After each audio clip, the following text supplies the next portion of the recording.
Pessoa tem que ser muito idiota, mas muito idiota para acreditar no desgoverno desse tal de Lula, cara. É só merda aparecendo. E os idiotas fazendo Lzinho. Desequilíbrio nos Correios abre crise. E empréstimo pode não resolver. O Correio está quebrado. Eles estão falando que vão pegar empréstimo para tentar resolver a roubalheira que eles mesmos criaram.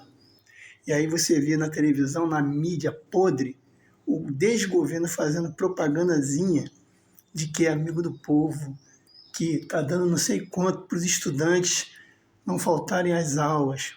O país está quebrado, filho. O país está quebrando, filho. E esse desgoverno já fazendo propaganda política.